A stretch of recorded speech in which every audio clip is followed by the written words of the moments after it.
This is Randy Lawson, and you're listening to the 3 Count Podcast.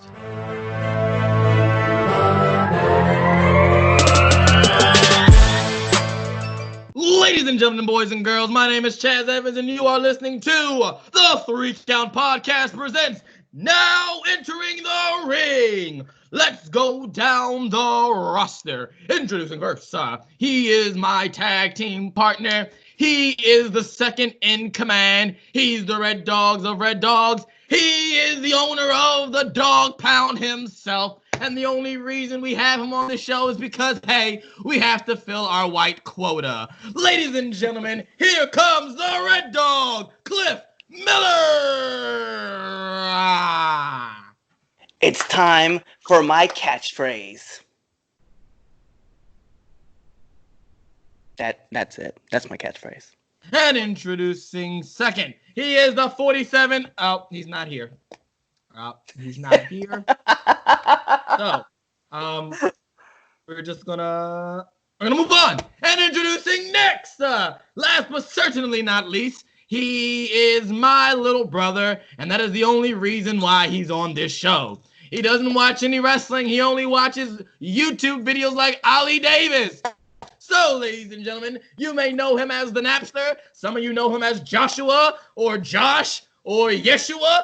But guess what? On the 3 Count Podcast, we call him JJ. First of all, I want to say to Idol, I'm looking for the Dragon Balls as we speak. I have the radar in my back pocket. So we'll get to reviving you very shortly. But now, for my catchphrase, I like to take the sidewalks for keeping me off the street. It's some dangerous times out here. You already know. It's chaos going on. The world is burning. Fire's burning. So make sure you guys are locked and loaded. Chitty, chitty, bang. Murder every day. And also, all the people that are listening, you guys are amazing people. Make sure y'all stay safe. It's not getting over. That chitty is not getting over. It's not. I'm trying. You're trying and you're failing. But introducing now, we have our special guest here. We have Magic Mike Madness in the 3 Count War Room. What's up, man? What's going on, guys? How you doing? Oh man, I'm happy to have you on. That's how I'm doing. Good. I know it's a big deal when you can get Magic on your show. Like that it never happens, you know? Exactly. I've actually listened to a few of your podcasts, and one thing that stands out to me is there's no magic in the air. And now you got it. So congratulations. Awesome. Thank you. I'm glad we can sprinkle some magic here on the 3 Count. But so, let me reintroduce myself, because I feel like, honestly, I don't think you did a good enough job. If you don't. Okay, well then, if you can do it better, then go ahead. Ladies and gentlemen. Oh shit. Introducing the greatest magician of all time and space. I am Magic Mike Madness. And welcome to the 3 Count. We gotta make sure we put that on, and we gotta cut that out. Yeah, we gotta definitely clip that. We're gonna take my job. Listen, I'm the one that came up with this shit. There's no 3 Count without me. If I say that's not true. No. Because we already know you don't do shit. You ain't said You're shit. You're right. I gotta remember this. I don't run shit. I don't do shit. I just talk shit. I gotta remember that. That shit is so awesome.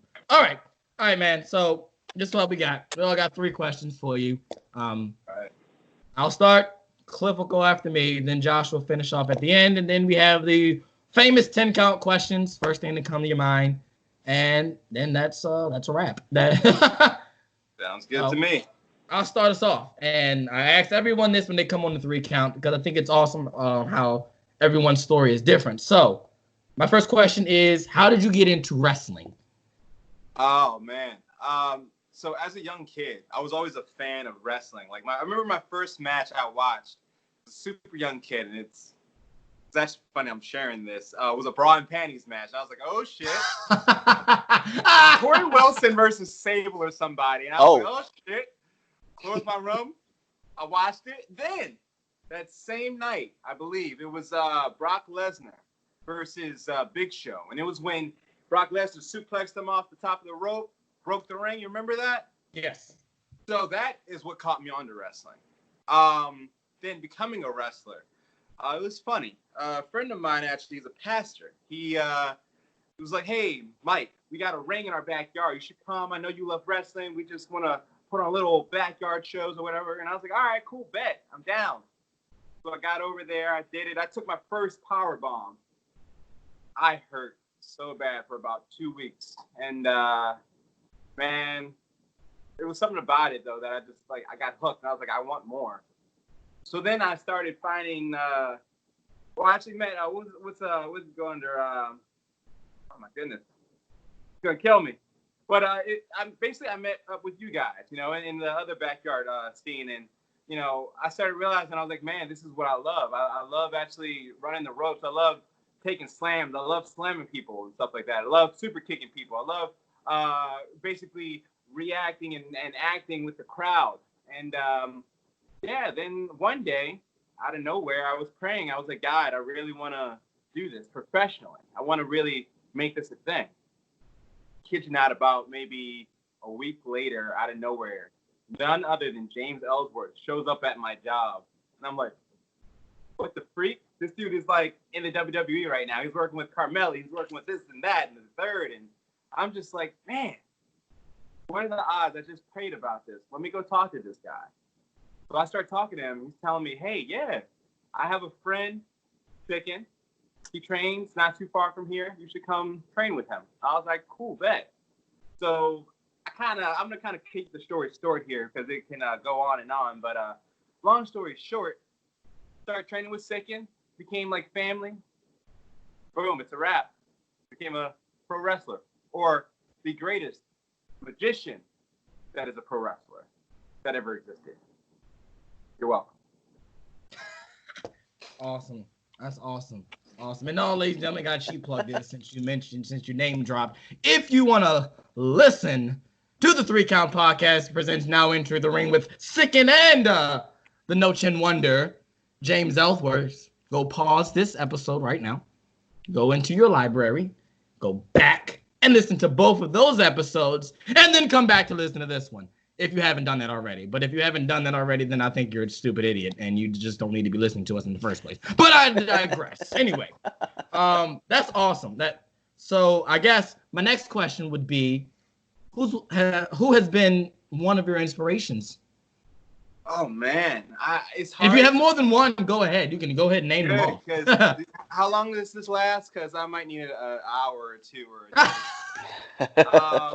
Man, honestly, if I'm honest, obviously people like The Rock, people like Stone Cold, Undertaker, Michaels. See, I'm a person who's a big character person. I love characters, and like obviously y'all see I'm a magician, and that's a different. That's a character. That's a gimmick. But at the same time, it's me.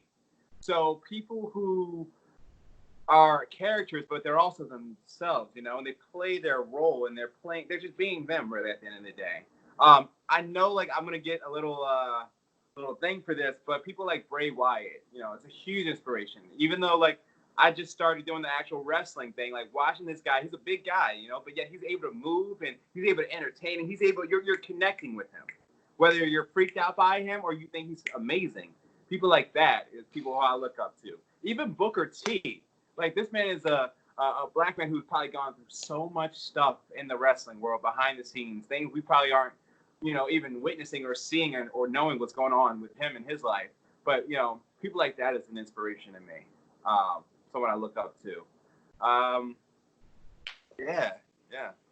That's awesome. So you said you also I want to drop this too, because I feel like I would be not a true wrestling fan if I didn't say this. Eddie Guerrero, the way that man told stories. One of the biggest things he would say is not about what you do, but when you do it. Mm-hmm. And I think that to me is just pure inspiration. And I know, like, we're not supposed to mention his name on certain shows, but Chris Benoit, that man as well, could tell the hell out of a story. But yeah, those are my big hitters. So you say you're a magician. You are a magician, and I've always liked the fact that I have never seen a magician that's a wrestler. I watch a lot of wrestling, if I do say so myself.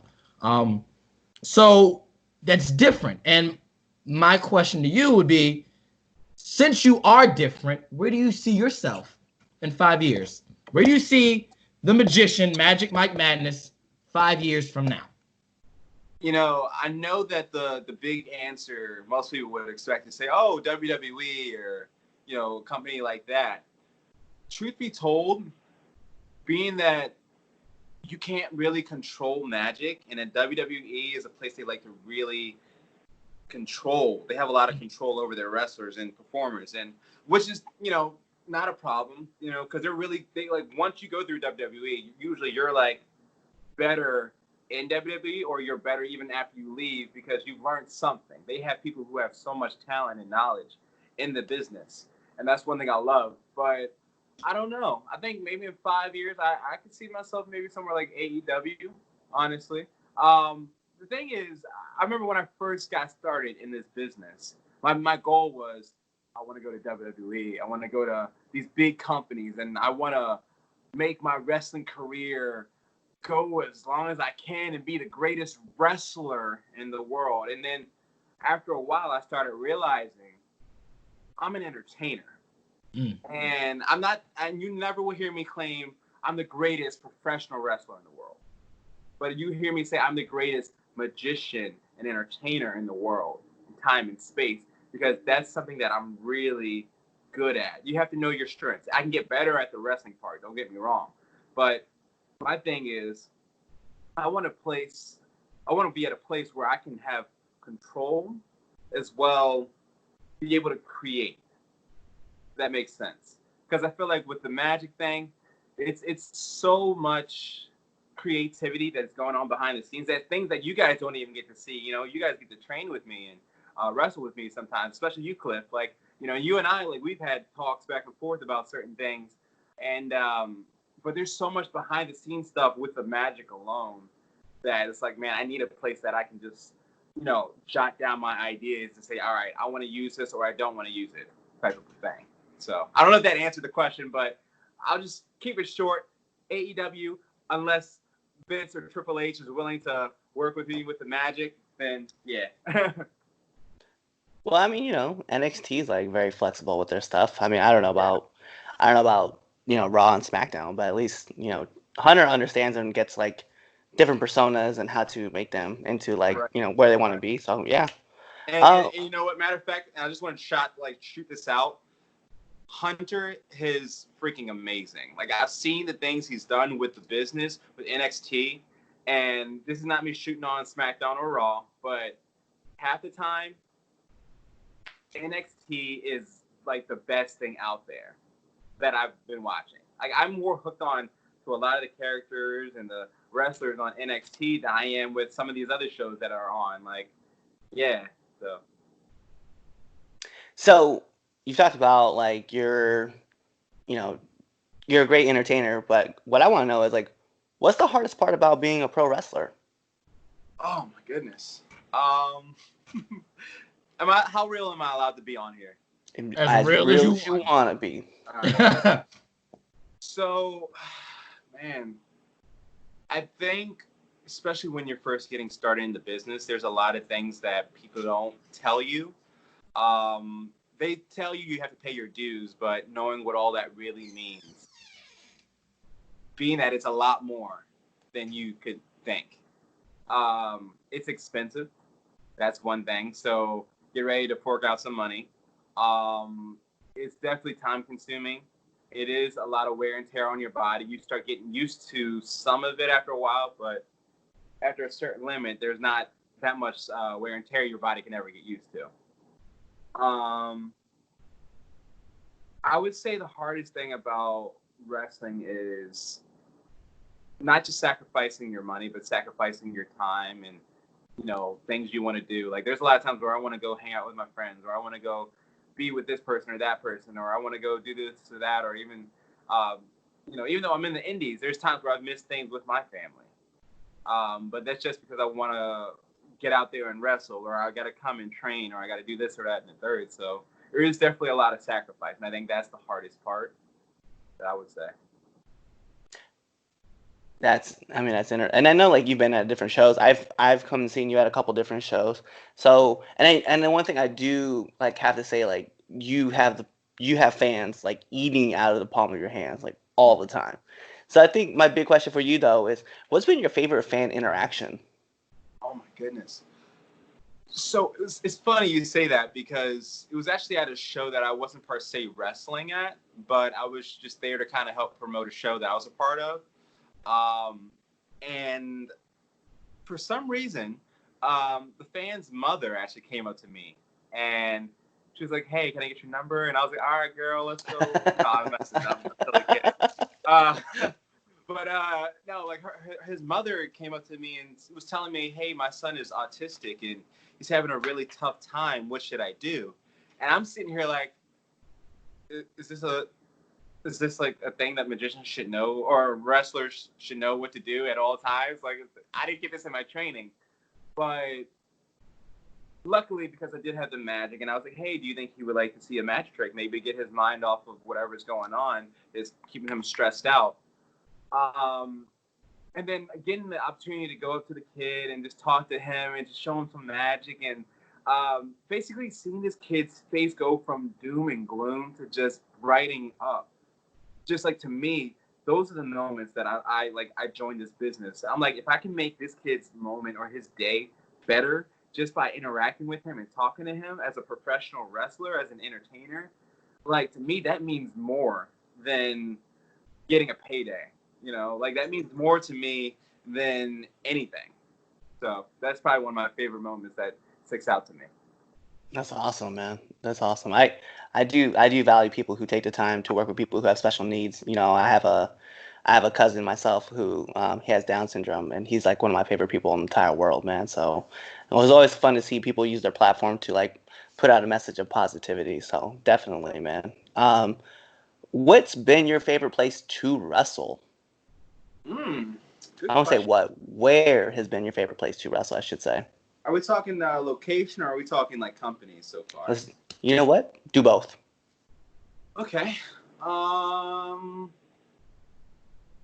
Companies, I would have to say, actually, no, this kind of goes hand in hand. Companies and location, ACW, but also at the same time, C3W. I love both of those companies very much. Favorite location, definitely Power Plant, Baltimore. Being out there in front of people who are wrestling fans and people who are not wrestling fans. That to me has been my favorite place to even perform at because it's like you have so many people with so much space. To me, that's awesome, and I love that. Yeah. I guess it's my turn. Alrighty, so I'm just gonna warn you. Don't say anything too stupid now. I mean, I won't. I'll try not to. I'll try not to. So my first question for you would be, what drives you? What motivates you? What gets you out of your house and be like, yeah, I want to be a wrestler. I want to do this. I want to do that. Like, what is your drive? Like, what drives you? so I gave you one shot to not say something stupid, but that was the dumbest question. I'm kidding. Obviously, it's the fans, bro. You know, it's the fan. Why do any of us do it? It's the fans. It's not, and for me, it's not so much. No, I would be lying. I was about to lie. I was about to say it's not the accolations, it's not the cheers or the boos, but that's a lie. I think that's my biggest thing. Getting reactions out of people and giving people a place to escape. To me, that's the biggest thing that's like, all right, Mike, get up. Even though I know you're sore, I know you're beat up, I know you just worked literally 2 hours ago. Get up, go, and perform for these people and give them a place to escape. Because a lot of people don't have that. That's the one thing with wrestling. You can go watch these people perform, athleticism, and whatever you might desire, whether it's athleticism, comedy, drama, love story. You can watch all this stuff as a fan of wrestling. And that's not something you're going to get anywhere else. You're not going to get that in baseball. You're not going to get that in football. You're not going to get that in hockey. I respect those guys as well, but you're not going to get a whole story every time you go to a show. And that, to me, is giving people a story and getting their reaction from that story. To me, is the reason why I continue. My next question would be, what is the best advice you could give to up-and-coming wrestlers in the industry? Oh, man. Wow.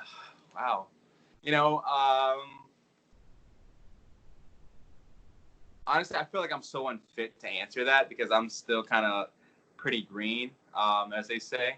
But if I could give any advice, definitely have fun. Don't let all the pressure get to you. And when you get your moment, let that moment soak in. Because it's so quick and so easy for us to want to go to these shows and perform, and then you mess up, or you let a lot of these things like pressure you, and you end up messing up because you're pressured and you get nervous. Realize that it's okay to mess up as well. It's okay to mess up. It's better to mess up in a small crowd than it is a big crowd, but it's okay to mess up. Because things, at the end of the day, everyone at that show, except for me, obviously, because I'm Magic, but everyone else at that show is human being. So don't think that they don't make mistakes. Be willing to make mistakes, but be willing to make those mistakes during training more. But when you actually go to the show is when you should be perfecting your craft. But yeah, this is something that Ellsworth told me actually as well, is, wrestling is fun. And when he said that, and I was like, this is when I was like starting my heavy training. Like, what? What do you mean wrestling's fun? Then I started watching him. I started watching him perform and go out and do this, that, and the third. And I'm like, this man's out here having fun. He's not here trying to, break people and, damage people's careers. He's just out here trying to have fun with the crowd. Right. And I was like, man, like, and that's when I started getting it. I'm like, you know what? I need to go out here and have fun. Don't let this pressure of what if I'm not in full character? What if my gimmick doesn't get over? What if this, that, and the third? Like, don't worry about that. Go out there and have fun. Because if you have fun, the fans will have fun. And if you're a bad guy, such as myself, I'm a heel at most shows. If I am having fun, making fun of these wrestlers or making fun of the crowd, the fans are going to be like, "Ooh, we hate you, you suck." But at the same time, they're gonna be like, "Man, I had so much fun because that guy was such a jerk, and I just couldn't wait for him to get punched in the mouth," So, yeah. Alrighty, so I'm gonna segue into my last and final question. What is the worst bump you've ever taken so far? Oh my gosh. Which ones do I suck at taking, or which one is like a move that I took and that almost knocked me out? Almost knocked you out. Okay, let me see here. I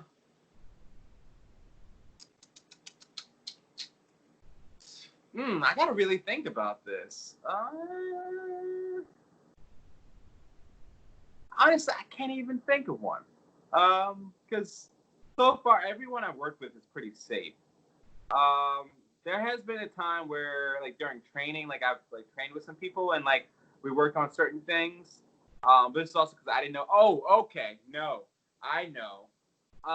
Okay, one time we were working on like a hip toss, and me, because I wasn't posting as I should have been, I ended up trying to flip and take the hip toss, and I ended up like landing on the back of my head, and I literally was almost knocked out. But yeah, it was, and I started like seeing stars because they were like, all right, after we take the hip toss, we're gonna get up and take a clothesline, and then like.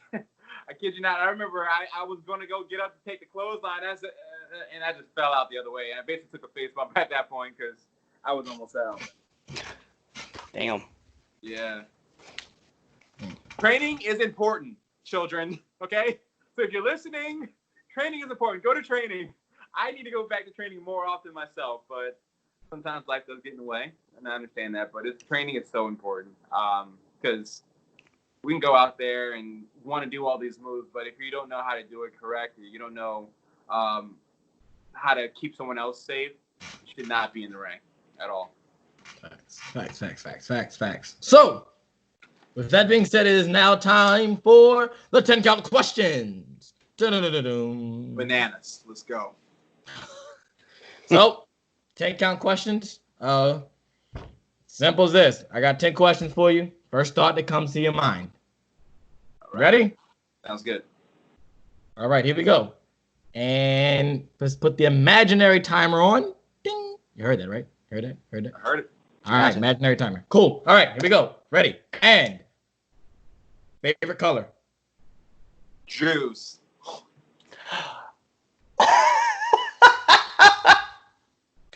Favorite What? wrestler? Favorite wrestler? Austin. Batman or Superman? Batman. Nike or Adidas? Baby food. Favorite cartoon? Rick and Morty. I like that show. Great. Biggie or Tupac? Both. SmackDown or Raw? NXT. If you could play anybody in a movie, who would you play? Oh, jeez. Keanu Reeves. Ooh. And last but not least, everyone's favorite one, favorite cuss word. Oh, shit. Is That's your answer? Is that your answer? It is now. And I will take your score, and you passed. Yes. As he jumps for excitement out his chair. Gosh. Oh man, What's your favorite cuss word? Mike, Oh, shit. I want to say thanks, bro. Thanks for being on here, bro. This was fun. It was. Thank you guys so much for having me. It means so much to even be honored to be on your show. You know, believe it or not, you guys are my very first podcast, and Yes. honestly, Now I we're took special it. to you I now. I Now took the it, and the thing is this: I won't. In the future, I don't plan on like getting on everybody's podcast, you know. So like, this is very exclusive. So keep this moment in your memories because, bruh, when a brother blows up, shit. Yep. When a brother blows up, guess what? We can say he was on the 3 Count podcast first. 1, 2, 3. And on that note, ladies and gentlemen, we are here with the magician that is a wrestler, Magic Mike Madness. My name is Chaz Evans, here with the Red Dog, Cliff Miller.